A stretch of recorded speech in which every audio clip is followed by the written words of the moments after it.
Welcome to our Telugu media. Andhra Pradesh రాష్ట్రం నెల్లూరు జిల్లా ఉదయగిరి నియోజకవర్గం నర్రవాడ ప్రధాన రహదారిపై యాదవ చైతన్య వేదిక భవన శంకుస్థాపన కార్యక్రమంలో రాజ్యసభ సభ్యులు బీద మస్తన్రావు గారితో కలిసి పాల్గొన్నారు. నాగార్జునసాగర్ మాజీ శాసనసభ్యులు నోముల భగత్ కుమార్. ఈ కార్యక్రమంలో బీసీవై పార్టీ అధ్యక్షులు జోడి రామచంద్రయ్య, ఎమ్మెల్సీ బీద రవిచంద్ర, ఆల వెంకటేశ్వర్లు, జాల పాప యాదవ్, కూరాకుల వెంకటేశ్వర యాదవ్, బొల్లం రవి యాదవ్, వజ్జ ధనంజయ్ యాదవ్, నడ్డి బాలరాజు యాదవ్, రాయన బోయిన రామలింగయ్య యాదవ్, బుర్రి సందీప్ యాదవ్ తదితరులు పాల్గొన్నారు.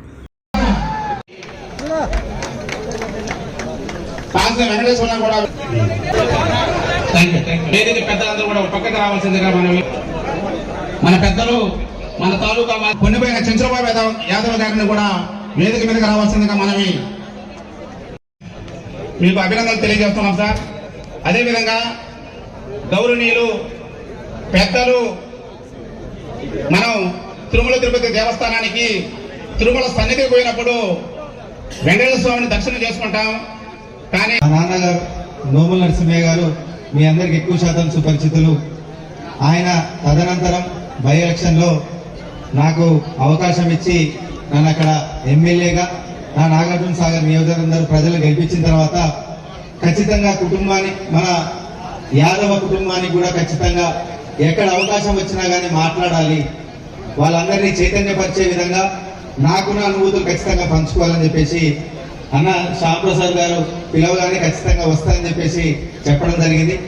ఇక్కడ ఈరోజు ఉదయగిరి నియోజకవర్గం సంబంధించి యాదవ చైతన్య వేదిక దాదాపు 2.5 ఎకరాలు మన యాదవులందరూ ఒక చోట ఉండి ఒక హాస్టల్లో ఏర్పాటు చేసుకోవడం, ఇక్కడనే లైబ్రరీ కావచ్చు, వివిధ రకాలుగా ఒకే చోట ఉంటే ఖచ్చితంగా చైతన్యం అనేది ఉంటదని చెప్పేసి భావించి ఈరోజు పెద్ద ఎత్తున ఈ కార్యక్రమాన్ని నిర్వహిస్తున్నటువంటి ఈ కార్యక్రమ నిర్వాహకులు అందరికీ కూడా పేరు పేరున నా హృదయపూర్వక ధన్యవాదాలు తెలియజేస్తూ, ముఖ్యంగా నాకున్నటువంటి అనుభవం ఈ 2.5 సంవత్సరాలు మా నాన్నగారు చనిపోయిన తర్వాత ఒక ఎమ్మెల్యే హోదాలో గమనించిన దాంట్లో ఇప్పుడు ఈ రాష్ట్రంలో జరుగుతున్నటువంటి రాబోయే ఎలక్షన్లో కూడా ఖచ్చితంగా పెద్ద ఎత్తున చైతన్యం రావాలని చెప్పేసి నేను కూడా ఈ వేదిక ద్వారా ఒక సందేశాన్ని ఇవ్వాలని మాత్రం ఇక్కడ రావడం జరిగింది. ఈ స్థానంలో ఈ రాష్ట్రానికి సంబంధించి ఏ నాయకుడు వచ్చినా కానీ ఎవరో ఒక పార్టీకి ఉంటారు, అయితే టీడీపీకో లేకపోతే వైఎస్ఆర్సీపీకో ఇంకో పార్టీ ఉండడం వల్ల ఎక్కువ మంది మనకు కావాల్సినటువంటి సందేశాన్ని ఎక్కువ మంది ఇవ్వలేరు. ఒక సందేశాన్ని ఇవ్వగలిగితే అది పక్క రాష్ట్రం నుంచి నేను వచ్చినా కాబట్టి నాకే సాధ్యమవుతుంది కాబట్టి ఖచ్చితంగా ఆ సందేశాన్ని మీకు ఇవ్వాలనే ఈరోజు ఈ వేదికను మార్చుకున్న సంగతి మీ అందరికి తెలియజేస్తూ, ఒకటి మాత్రం ఆలోచించండి మీరందరూ పెద్దలందరూ కూడా, జిల్లాకి ఒక బీసీకో లేకపోతే 2 బీసీలకో టికెట్లు ఇస్తారు దాదాపుగా. ఈ ఇచ్చినటువంటి ఈ టికెట్లని ఖచ్చితంగా మనకు ఎమ్మెల్యే కావచ్చు, ఎంపీ కావచ్చు, చైతన్యం అనేది రాజకీయం నుంచి మొదలయ్యే మిగతా అన్ని సామాజిక కోణాల్లో ప్రతి ఒక్క దాన్ని కూడా విస్తరిస్తారు. ఎక్కువ శాతం రాజకీయంగా ఎవరైతే ఉంటారో దాని నుంచే మిగతా అన్ని మన ఉన్న విభాగాల్లోకి మన యాదవ చైతన్యం అనేది విస్తరిస్తుంటది.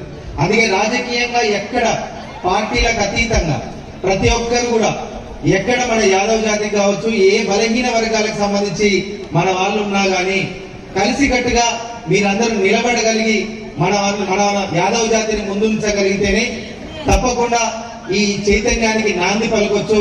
తద్వారా ఈరోజు నాకు 39 ఏళ్ళు, ఈ 39 ఏళ్ళకే ఒక ఎమ్మెల్యే హోదాగా నేనుండి మళ్ళీ తిరిగి ఇంకో 30 సంవత్సరాలు ఈ యాదవ సామాజిక వర్గానికి ఎక్కడ ఏ కష్టం వచ్చినా ఏ రాష్ట్రంలో వచ్చినా మేమందరం వెళ్ళాలి, ఒక స్ఫూర్తిదాయకంగా ఉండాలంటే మీరు ఇక్కడ ఉన్నటువంటి పెద్దలు ఈ కార్యక్రమాన్ని తీసుకున్న వాళ్ళు ఖచ్చితంగా రాబోయే రాజకీయాల్లో ఈ మార్పును కూడా యాదవులు ఎక్కువ శాతం కూడా గెలిపించడానికి తోడ్పాటుగా మీరందరూ నిలబడాలి. ఇంకా ముందు తీసుకెళ్ళడానికి ప్రతి ఒక్కరు కూడా సహకరించడానికి ముందుకుంటారు తప్ప ఒక రాజకీయ కోణంలో ఆలోచిస్తూ మనం మాత్రం నష్టపోవద్దని మాత్రం మీ అందరికీ తెలియజేస్తున్నా. మాది నల్గొండ జిల్లా. నల్గొండ జిల్లాలో నాగార్జున సాగర్ నియోజకవర్గంలో జిల్లా మొత్తానికి ఒకే ఒక బీసీ టికెట్ వచ్చింది. ఈ ఒక్క బీసీ టికెట్ గెలిపిస్తే రేపన్నాడు ఇంకా ఎంతో మంది బీసీలు టికెట్లు అడుగుతారని తెలిసి హైదరాబాద్ నుంచి పక్కన ఉన్నటువంటి మాచర్లకు సంబంధించినటువంటి ఎమ్మెల్యే గారు కావచ్చు అందరూ కూడా నాగార్జున సాగర్ నియోజకవర్గానికి వచ్చి ఇప్పుడు గెలిచినటువంటి కాంగ్రెస్ పార్టీకి సంబంధించినటువంటి నాయకుని గెలిపడానికి అహర్నిశలు కృషి చేశారు. ఇంకా ఆఖరి రోజు అయితే మాచర్ల నియోజకవర్గం నుంచి ఒక 300 మందిని నాగార్జున సాగర్ నియోజకవర్గానికి పంపించి మరి కష్టపడి మరి వాళ్ళ సామాజిక వర్గానికి సంబంధించినటువంటి నాయకుని గెలిపించారు. అందుకే చైతన్యం రావాలి. మన వాళ్ళు ఎక్కడున్నా కానీ మీరు అందరూ నడుము కట్టాలి, ప్రతి చోటకు వెళ్ళాలి.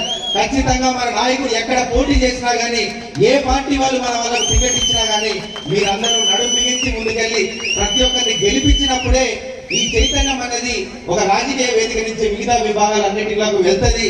ఈ రోజు ఇక్కడ కట్టుతున్నటువంటి భవనం కూడా ఒక మంచి శుభ సూచకం. ఎందుకంటే ఒక కాడ మన ఒకే సామాజిక వర్గానికి సంబంధించినటువంటి మన మిత్రులందరూ కూడా తోడ్పాటుగా ఉన్నప్పుడు, కలిసికట్టుగా ఉన్నప్పుడు చైతన్యం అనేది అదే విధంగా ఇంకా ముందుకు వస్తుంది. కాబట్టి మీరందరూ ఒక మంచి నిర్ణయం తీసుకున్నందుకు, ముఖ్యంగా ఈ యాదవ చైతన్య వేదిక కడుతున్నటువంటి నిర్వాహకులందరికీ ప్రత్యేకమైనటువంటి నా హృదయపూర్వక ధన్యవాదాలు, శుభాకాంక్షలు తెలియజేస్తూ నన్ను ఈ కార్యక్రమానికి ఆహ్వానించినటువంటి ప్రతి ఒక్కరు కూడా పేరు పేరున నా హృదయపూర్వక నమస్కారాలు తెలియజేస్తూ జై యాదవ్.